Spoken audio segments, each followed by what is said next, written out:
Bentornati! Oggi vi voglio proporre un video un po' diverso dal solito, un esercizio che ci può aiutare a migliorare la consapevolezza che abbiamo nei confronti dei colori che usiamo per dipingere le nostre miniature. Partiremo dai colori primari giallo, rosso e blu, oltre a bianco e nero, per creare una tabella di 150 colori che potremo tenere come riferimento per creare colori interessanti senza affidarci soltanto a quelli già fatti. Dopo tanti tentativi in cui ho cercato di riprodurre le tavole di colori che trovavo online, ho alla fine elaborato una mia versione che personalmente trovo facile da capire e soprattutto da realizzare. Vediamo insieme come farla. Grazie a The Army Painter ho avuto la possibilità di provare alcuni prodotti del loro catalogo, tra cui anche i colori che useremo oggi. Mi è quindi venuta l'idea che questo tipo di esercizio sarebbe stato perfetto da fare con questi colori, dato che esiste proprio uno starter paint set di The Army Painter che contiene i colori primari, bianco, nero e qualche altro strumento utilissimo per iniziare. Quindi per chi si approccia a questo hobby per la prima volta, avere a disposizione quegli strumenti e vedere già le possibili combinazioni può essere un modo perfetto per partire con il piede giusto. Non vi servirà altro che un foglio da disegno, meglio se del tipo da acquerello per via dello spessore della carta, un pennello vecchio tondo o piatto e i 3 colori primari più nero e bianco. Sul cartoncino disegneremo una tabella fatta di quadrati uniti tra loro o separati come ho fatto io, di 13 spazi di larghezza per 12 di altezza. Ogni coppia di file riguarderà uno specifico colore che troveremo proprio al centro come promemoria e tutte le sue declinazioni. Qui potete scegliere se lasciare le file unite, distanziare di più i colori o non lasciare nessuno spazio. Io trovo che questo schema sia comodo da fare ma anche ordinato e leggibile. Partiamo quindi disponendo i colori primari giallo, rosso e blu sulla tavolozza. Con uno dei colori primari coloriamo le prime 2 caselle centrali, che saranno il punto di partenza. A questo punto aggiungiamo una piccola pennellata di rosso al blu e riportiamo il risultato nella casella a destra di quella di partenza. Ovviamente lavorare con poco colore e riservare solo alcune porzioni alle relative sfumature sarà utile per evitare sprechi di colore. Continuiamo così, aggiungendo ogni volta una piccolissima percentuale al colore di partenza, facendo virare gradualmente il blu verso il rosso. Cercate di stabilire a quanto corrisponde una pennellata, in modo da muovere sempre la stessa quantità di colore per ogni passaggio. Sarà ovviamente un risultato approssimativo, dato che non usiamo nessuna unità di misura o proporzione precisa, ma proprio per questo è indispensabile cercare di essere quanto più regolari possibile nelle pennellate. Altro consiglio che vi do è quello di pulire il pennello tra una fila e l'altra e se necessario anche tra un quadratino e l'altro, in modo da non distorcere i risultati. Va da sé che anche l'acqua di risciacquo deve essere cambiata molto spesso. Erroneamente si pensa che un lavoro di questo tipo possa servire solo in merito alla pittura su tela, ma in realtà è utile per molti motivi anche per noi che dipingiamo miniature. Primo fra tutti, una maggiore conoscenza riguardo a come miscelare i colori per ottenerne alcuni specifici. È utile anche per avere maggiore scelta quando siamo magari all'inizio e abbiamo a disposizione ancora pochi colori, senza dimenticare che alcune interessanti tonalità saranno impossibili da trovare già pronte. Una volta fatto, passiamo quindi a creare un'altra gradazione di colore unendo il giallo, il primario mancante, al blu di partenza. Il processo è lo stesso, fatto di aggiunte graduali fino a raggiungere il colore di partenza.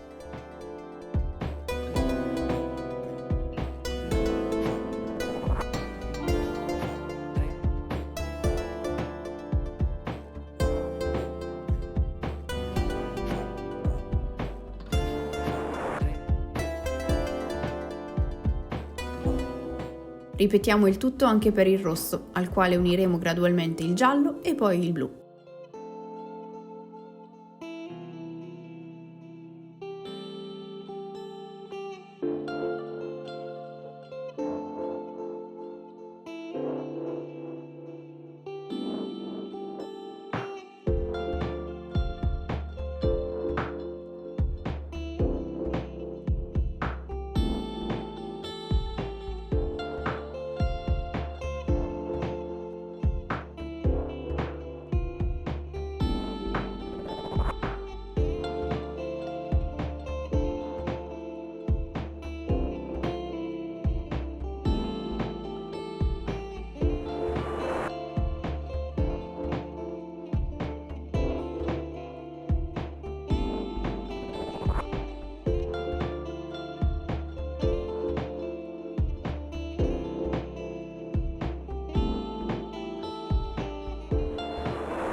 Inutile dire che anche per il terzo dei primari, il giallo, faremo lo stesso.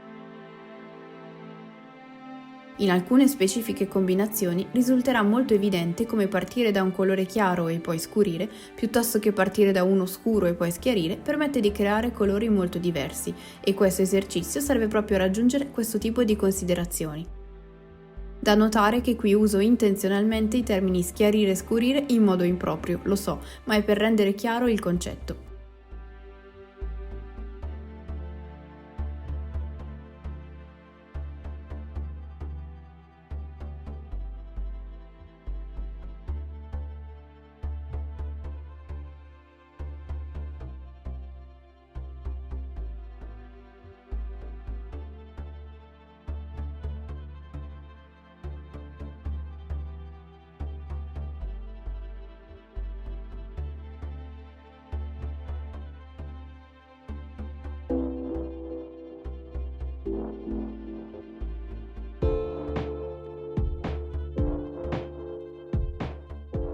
Sempre in tema di colori primari, passiamo ora ad unire bianco e nero, sempre gradualmente, ad ognuno di loro. Per farlo, seguendo la tabella che ho creato io, basta semplicemente capovolgerla, così da lavorare sempre nello stesso ordine. Partiamo quindi dal giallo, aggiungendo una piccolissima dose di bianco, procedendo gradualmente esattamente come abbiamo già visto.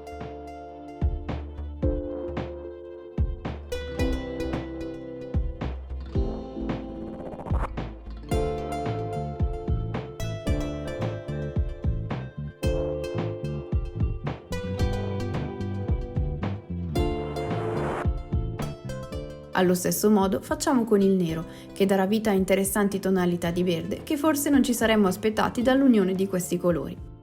So che per molti queste cose potrebbero sembrare ovvie o risapute, ma non è per tutti così.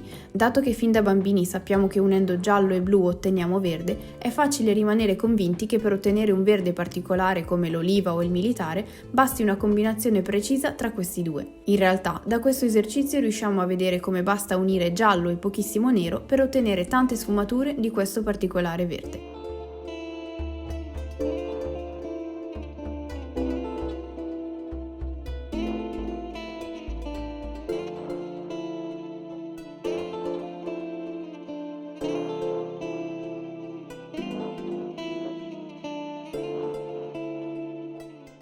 Altro errore che può capitare di fare è pensare che per creare delle lumeggiature su una superficie rossa, magari un bel mantello, basti unire del bianco, perché fin da bambini ci hanno insegnato che con il bianco si schiarisce. Peccato che così facendo doneremmo al tessuto dei riflessi rosa, probabilmente lontani da quello che stavamo cercando.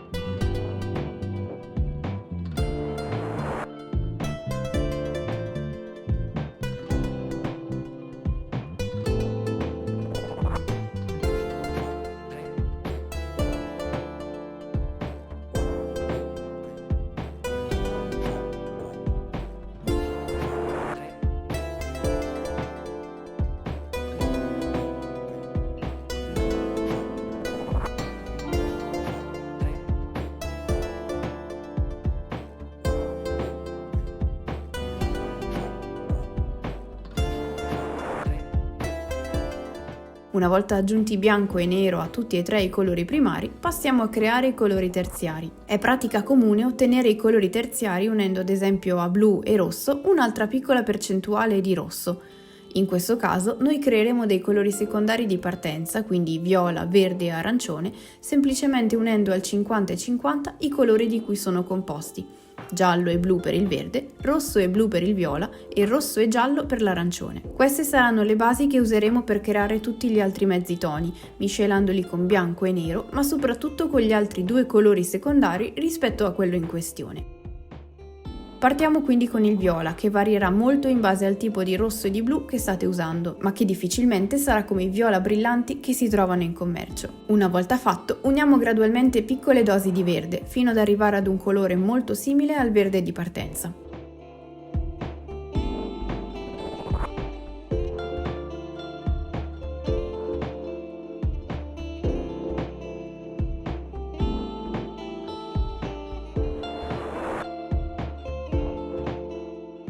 Potrebbero sembrare colori strani, difficili da utilizzare, ma il fatto di averli miscelati e averne un riferimento così chiaro e immediato davanti vi tornerà utile quando cercherete un colore non banale con cui scurire alcune zone o con cui creare interessanti sfumature per il verde o per il viola. Allo stesso modo uniamo l'arancione al viola, sempre gradualmente, dai quali nasceranno delle bellissime tonalità di marrone, che potremmo per esempio usare per legno, capelli o carnagione.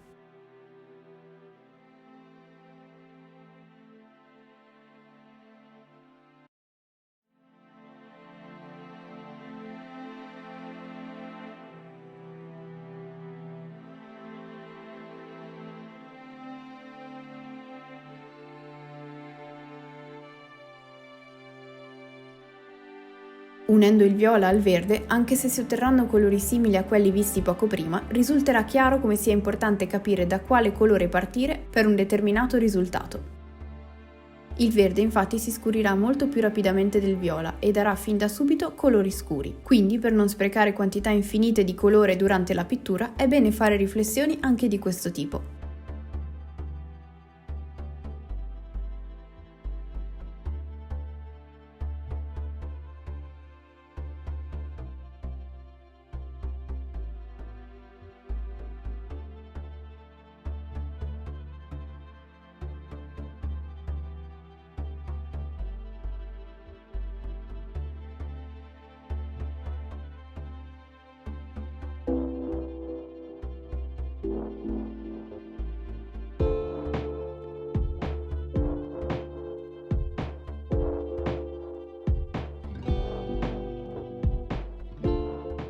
Concludiamo questa fase facendo lo stesso procedimento per l'arancione, da unire ovviamente a verde e viola.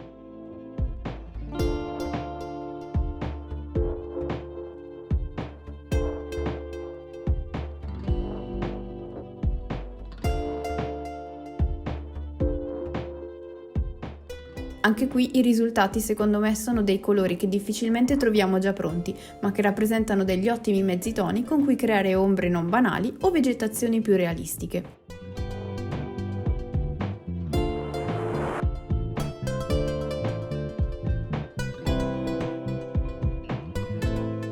Arriviamo quindi all'ultima fase, nella quale vedremo quali colori riusciamo ad ottenere mischiando colori secondari al bianco e al nero.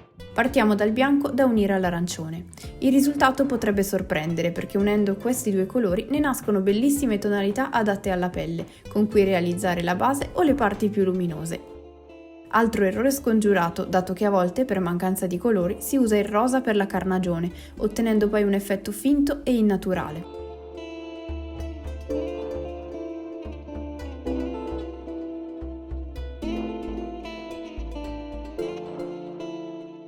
Inutile dire come dal tipo di arancione possano nascere diverse tonalità di pelle adatte a tutte le etnie. Fatemi sapere qui sotto nei commenti se vi interessa vedere un video tutto dedicato alle carnagioni che si possono ottenere.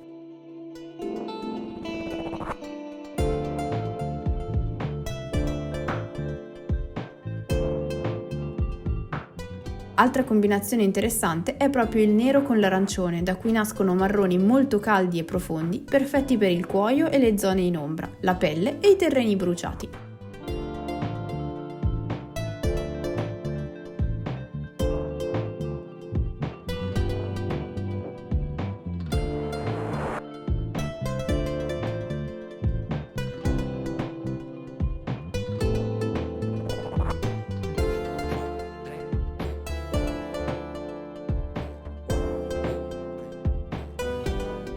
Continuiamo così, portando avanti il processo per il verde e il viola.